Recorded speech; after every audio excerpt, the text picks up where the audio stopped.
শিৱায় নমঃ শিৱায় নমঃ ওম শিৱায় নমঃ। মোৰ শ্ৰদ্ধাৰ অসমবাসী ৰাইজ, মই কেইটামান কথা ক'ম আৰু কথাখিনি সকলো ৰাইজে শুনিব। আৰু যদি মোৰ ভুল চুল হয়, অপৰাধ হয়, নিজৰ সন্তান ভাবি মোক ক্ষমা কৰি দিব। কথা হ'ল যে এই অকণমান আগত পাইছিলোঁ মোবাইলত যে আমাৰ ভাৰতৰ প্ৰধানমন্ত্ৰী তেওঁ ইণ্ডোনেছিয়াত গৈছে, দেশ ভ্ৰমণ কৰিব গৈছে।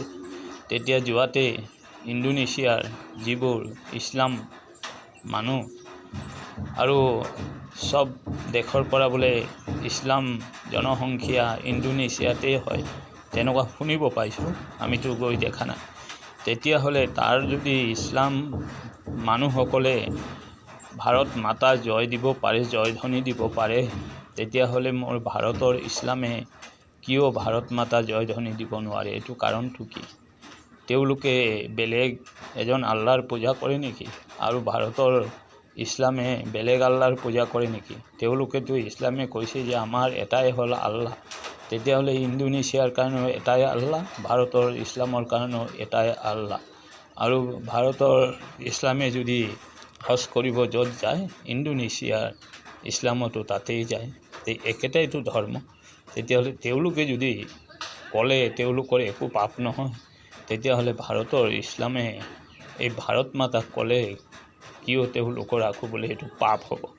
এই কথাটো কিয় তেওঁলোকে কয়? কিয়? এইটোতো মই ইটানগৰত এবাৰ চাব পাইছিলোঁ যে ইটানগৰৰ এজন ব্যক্তিয়ে মৌলানা এজনক সুধিছিল মাদ্ৰাজাত যে আপোনালোকে ভাৰত মাতা বুলি কওকচোন। তেতিয়া তেওঁ কৈছিল আমি কেতিয়াও ভাৰত মাতা ক'ব নোৱাৰোঁ, আমাৰ এটাই হ'ল আল্লাহ। আল্লাই তেওঁই চব সৃষ্টি কৰিছে, আমি আল্লাহৰ নাম লওঁ, ভাৰত মাতা আমি কেতিয়াও নকওঁ।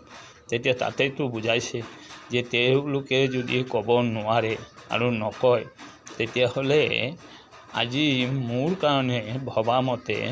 ভবামতে হ'ল যে আমাৰ ভাৰতত যিমান মাদ্ৰাজাত শিক্ষা দিয়ে, এইবোৰ হ'ল আতংকবাদীয়ে শিক্ষা দিয়ে। এই যে মৌলানাবোৰ আছে, তেওঁলোকে হ'ল আতংকবাদী। আৰু তেওঁলোকে এই শিক্ষা দিয়ে যে ভাৰত কেনেকুৱা তেওঁলোকৰ অধীনত যাব পাৰে, তেওঁলোকে ভাৰতটো যাতে তেওঁলোকে শাসন কৰিব পাৰে, সেইবোৰ শিক্ষা দিয়ে। হিন্দুৰ ওপৰত সদায় যাতে অত্যাচাৰ কৰিব লাগে, হিন্দুৰ ভগৱানৰ দেৱী দেৱতাৰ ওপৰত অত্যাচাৰ কৰিব লাগে, হিন্দু মানুহৰ মা ভনীক ধৰ্ষণ কৰিব লাগে, এইবোৰ হ'ল শিক্ষা। এইকাৰণে ভাৰত মাতা নকয়। আজি যদি মোৰ ভাৰতৰ সকলো ইছলামে যদি ভাৰত মাতা জয় দিলেহেঁতেন, তেতিয়াহ'লে হয় বোধহয় এইবোৰ আজি ভাৰতত এইবোৰ কাণ্ড নকৰিলেহেঁতেন। তেতিয়াহ'লে মোৰ বুজামতে যে ভাৰতৰ আজি ইছলামে অলপ জ্ঞান লাভ কৰক, ইণ্ডোনেছিয়াৰ পৰা অলপ জ্ঞান লাভ কৰক যে তেওঁলোকৰ আল্লাহ বেলেগ নেকি, ভাৰতৰ আল্লাহ বেলেগ নেকি, অলপ জ্ঞান লাভ কৰক। আৰু যদি একেই আল্লাহ হয়, তেতিয়াহ'লে আপোনালোকেও ভাৰত মাতা জয়ধ্বনি দিবলৈ আপোনালোকৰ একো পাপ নহ'ব। বুজিছে? মই এইখিনিয়ে কৈ ৰাখোঁ। যদি মোৰ ভুল চুল হয়, অপৰাধ হয়, মোক নিজৰ সন্তান ভাবি মোক ক্ষমা কৰি দিব। ওম শিৱায় নমঃ, ওম শিৱায় নমঃ, ওম শিৱায় নমঃ, ওম শান্তি।